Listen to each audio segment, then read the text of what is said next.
For as much as you've heard about Trump's crypto endeavors, you probably haven't heard he's printing his own dollar. And maybe that's what he wants. This is the fastest growing stablecoin of all time. Everyone's talked about his meme coin. The president promoting his company's newly launched Trump meme coin. What do you make of this Trump and Melania coin? Fewer people know about his decentralized finance project. World Liberty Financial. World Liberty Financial. World Liberty Financial. And almost no one knows that at the heart of it all is something no other US president would ever think to try. President Trump is issuing his own digital dollar. We have our own independent stablecoin. Yeah. It's called USD1. It's currently the fastest growing stablecoin in the world. That's Zach Witkoff, the son of Steve Witkoff, or Trump's special envoy to the Middle East. And by building alongside Eric and Don Jr., the Witkoffs have made the Trump digital dollar USD1 a family affair. So it might not be a coincidence to see the Trump's record stablecoin rise get sparked in part from investment out of the Middle East, where Eric Trump revealed the playbook for what's already playing out. But you can buy USD1, and so you're no longer at the mercy of a government that you might not trust or a currency you might not trust. And that's a beautiful thing for humanity, and that's why we're so incredibly proud of USD1 and what we're doing. But with billions of profits on the line, could the rise of Trump's digital dollar come at a cost that puts America down a path that our founding fathers always warned us against? And could it erode the last frayed fabric that holds us all together, our currency, the dollar, as Trump launches his own? This is the president's plan to launch his own dollar. Do you think it'd be weird if here in America we use like a Trump dollar versus like a Democrat dollar? Yes, I do. Because I think although money fuels politics in some way, most people don't view money when they use it as something political. I think as a nation, we want to be more together than apart, to have these different ways of, I don't know, I'm using this currency, you're using that currency, then that says something about me or something about you. I don't think we need that. Like, currency at the end of the day is a tool of trade. Why should we not have a standard way within the country? To have that multiple currency within the nation seems like more of a tool for division versus uniting us. The question we're asking people is like whether or not they think a president should be able to launch his own dollar. If he wants to do it, he's introducing something new, I'm always down to consider change. Just because we've done something the same way forever doesn't mean that change can make it better. So that's the question we want to explore. Will any of this make things better? And by the end of the episode, it's a question you'll have to answer for yourself. But we want to start this story with a fact. I, Zach Guzman, am an extremely proud American. I'm also someone who believes crypto is an incredibly powerful technology. It's also why I quit my dream job to found Coinage as America's first community-owned media outlet built on-chain. And I say all that because I want to establish that we really do take our responsibilities seriously here, to deliver our takes as neutral as possible. And no doubt, an explosion of stablecoins priced in dollars, used all around the world, may very well be a very good thing for America's influence. But I think we'd also all agree there is a very big difference between you or I or a company like Circle launching a stablecoin and the President of the United States and his family launching one. But of course, the story isn't that simple. And as we'll get into, that's likely by Trump's design. So let's start at square one, because stablecoins are sometimes made out to be a lot more complicated than they should be. They're literally just digital versions of an existing currency. In fact, since I quit my dream job at Yahoo, stablecoins haven't really changed. So much so that my explainer back from then in 2021 still holds up. The issuers of stablecoins maintain their $1 peg by creating or burning a certain number of tokens to correlate with their collateral. The safest stablecoins do so simply by holding an equal amount of dollars in a bank. So $50 million in the bank, corresponding to 50 million coins. The one thing that has changed since then, though, aside from me aging like shit, is that the game has exploded. $50 million seems like child's play now, as the stablecoin industry has 10x since then. up from $25 billion to $250 billion.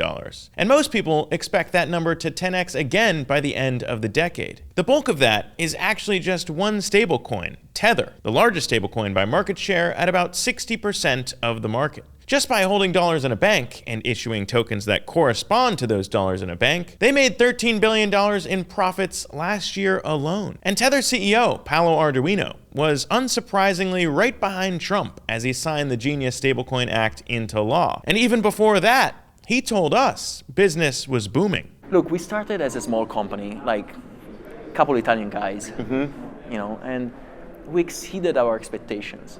We made enormous amount of profits that are almost unthinkable. But for as unthinkable as Tether's success has been, it's very easy to think about ways for Trump to replicate it. All they really need to do is get a bunch of people to want to use their stablecoin instead. And obviously, they have something Tether does not.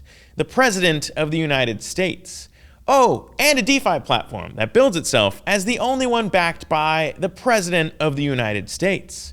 And as we've covered in episodes before, it wasn't really a coincidence that Trump launched his meme coins right before taking the oath of office and officially becoming president. But that hasn't been the case with the stablecoin. Its growth has been piecemeal as World Liberty Financial rolls out. And for the avoidance of doubt here, our lawyers note that we should state that Trump himself isn't issuing this stablecoin personally. It's part of their World Liberty Financial project, which the Trumps own most of and are entitled to most of the revenue from. In fact, a Trump business entity owns 60% of World Liberty Financial, and that entity is entitled to 75% of all revenue from token sales. If that sounds like things are murky and confusing, don't worry. Even CNBC got extremely confused when they interviewed the World Liberty Financial squad. Watch as a very confused CNBC anchor attempts to digest what I just told you as their team explains how all of this revolves around the World Liberty Financial token. The WLFI token, which is the governance token behind World Liberty Financial, which is different from our stablecoin USD1, which is the fastest growing stablecoin of all time. Okay. And also There's a lot of things you just said there. USD1's is that the Tether one, or what's the Tether? No, we're not Tether. We have our own independent stablecoin. Yeah. It's called USD1. Again, if that seems confusing, don't feel stupid. I cover this stuff for a living, and at this point, the maze is almost comical. As crypto journalist Molly White has documented in various charts and graphs of the Trump crypto empire, the grift has become a well-oiled machine. Keep in mind, we're just discussing the stablecoin in this piece. But as complicated as all of it sounds, it's a really simple game. Remember, the more people who treat USD1 as the same thing as dollars, the more real dollars the Trumps can hold in a bank account and collect interest on. At 4% interest, getting USD1 to a $2 billion market cap would net the Trumps about $80 million in interest profits alone. The only challenge, though, is it took Tether 4 years to cross a $2 billion market cap. Surely, USD1 can't do that. We're growing quite quick, Joe. We've reached $2.2 billion in market cap in just under 90 days. 90 days? That's 16 times as fast. How could that possibly be? The United Arab Emirates-backed fund from the UAE is buying $2 billion worth of a digital coin created by the Trump-owned platform World Liberty Financial. World Liberty says it's raised more than $550 million. And this week, it announced it received a new $2 billion investment from an Abu Dhabi company. An Abu Dhabi investment firm with ties to the United Arab Emirates and to China has already invested $2 billion in Trump's stablecoin, making millions and millions more for Trump and the Trump family. And this is the part where things get a little ethically murky, even if you're a Trump fan. As New York Times reporter Eric Lipton recently told ABC's This Week. What we've never seen before at this scale in modern American history, or really in American history overall, is a president who is effectively, through his sons, owns businesses that are personally profiting off of regulatory decisions that he's making. And the conflicts of interest here are just, the word we don't like to use too much in Washington among reporters is unprecedented, but these truly are unprecedented. And now, before anyone comes at me for playing an ABC News clip of a New York Times reporter, I should note that even over on Fox and Friends, It appeared Fox came oh so close to hitting Eric and Don Jr. with a little sprinkle of journalism by asking them about why the family seems so committed to launching their own stablecoin. Critics are saying, hey, well, maybe you shouldn't be doing this. The New Yorker, for example, says the number. How much is Trump pocketing off the presidency? Axios. President Trump and his family stand to net $3.4 billion by the end of the second term. David Kirkpatrick reports for the New Yorker in a piece today, the number, why it matters. No U.S. president has monetized the highest off in the land quite like this. Eric, your answer to those headlines. We didn't have a damn choice.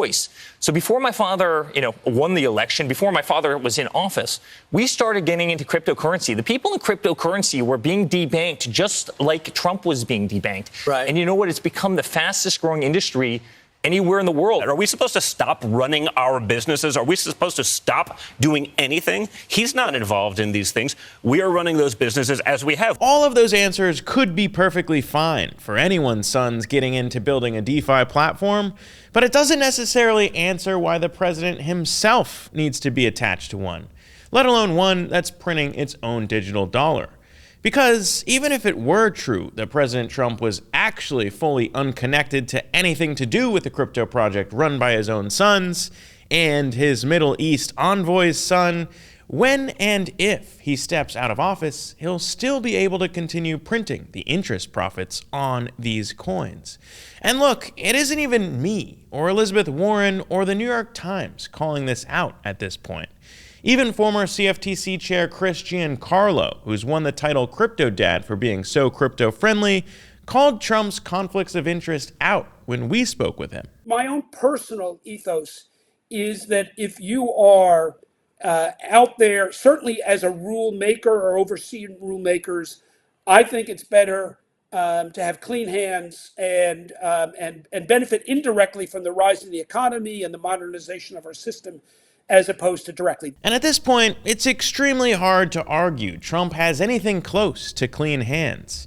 In fact, after Eric and Zach Witkoff announced the $2 billion deal on stage in Dubai, a reporter asked Trump about it on Air Force One. As for the $2 billion, we are excited to announce today that USD1 has been selected as the official stablecoin to close MGX's $2 billion investment in Binance. How did that deal come about? I don't know anything about it. I really don't know anything about it, but I'm a big crypto fan, I will tell you. I've been that from the beginning, right from the campaign. I'm a believer in crypto, and if we're not going to do it, China's going to do it. But if we are in a currency war with China, doesn't it seem weird for the first big deal leveraging the Trump stablecoin to be an Abu Dhabi investment fund with ties to China to invest $2 billion into the world's largest crypto exchange that came out of China? It might even seem weirder still when Binance's CEO CZ, who's still shopping for a Trump pardon, took to X to deride that reporter's question as, quote, wrong, vague, and misleading, when it was honestly a pretty fair question. And look, that's the hard part for even pro-Trump, pro-crypto Americans to stomach. You can totally be in the camp that Trump's embracement of crypto is a good thing, and that Trump's push for America to legitimize stablecoins is a good thing, while also calling out the very scary idea of a sitting U.S. president playing around with launching his own digital dollar, with his Middle East envoy now very squarely at the heart of a lot of international billion-dollar deals. Because let's be clear, Trump is right. We are in an economic war with China. It's very much us and them on the global stage at this point. And now they're even launching their own digital yuan. China's looking to leverage its alliances with India and the BRICS nations to get its currency used basically all around the world. And where that battle is heating up is in the dollarized nation of El Salvador. China's been throwing nice little treats at that country, like paying for the nicest library in Latin America to be built there, with a nice neon sign on the side of it that reminds everyone daily. And it just so happens that Tether just relocated to El Salvador as well. And as Tether's grown, they've issued more stablecoins to more people around the world that are looking to use digital dollars. As they've done that, they've bought more U.S. treasuries to back those stablecoins. So much so that Tether bought more U.S. debt last quarter than the entire country of Brazil. So in a way, all of this does still help America and the dollar's status as a reserve currency around the world in our war versus China. Something I can't really say this guy we interviewed on the street got wrong. Well, I would say in America, being in my opinion, the greatest country ever, everything is always compared to the dollar, right? So I think that there is a power structure that comes with how, like, what our currency is, right? For the longest time, it's like the dollar and the euro, and then, you go over to China and it's like pennies on the dollar. So I think that there is a lot of status for, I think, in having different currencies in different countries throughout the world. But as true as that is, does it have to be the Trump stablecoin? Does it have to be the president? And does it have to be USD1? Because if this is all about keeping pace with China, it sure does seem important to point out that 90% of USD1's $2.2 billion market cap now sits with the exchange with ties to China and its founder, who could hold that USD1 and keep making money for Trump and maybe get a pardon, or just sell it and convert it all to actual dollars. And we're still not even through the first year of Trump's term. If you extrapolate things out across a bunch of other quid pro quos and conflicts of interest, and assume USD1 keeps its pace up, that could easily mean that by the end of his term, USD1 nets Trump close to $1 billion in profit just by printing his own dollar. One logical conclusion then could be that maybe the Trumps aren't really thinking about what's best for the US after all. Maybe this is all just about making money for themselves. USD1 is going to be one of the leaders of the space. We have a very unique team. We also are joined by the Witkoffs and the Trump family, who have deep relationships and experience in the TradFi business. There has never been a company like this, maybe in the history of finance. And that very well may be, because there's never been a president like this, maybe in the history of America. And think about it. If you could leverage the weight of the presidency on the rest of the world, sell it out, and legally print your own dollars, would you?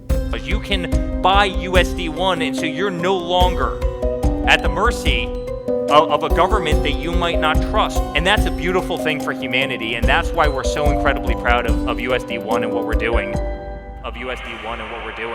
And that's a beautiful thing for humanity. At the mercy of a government that you might not trust. And that's a beautiful thing for humanity.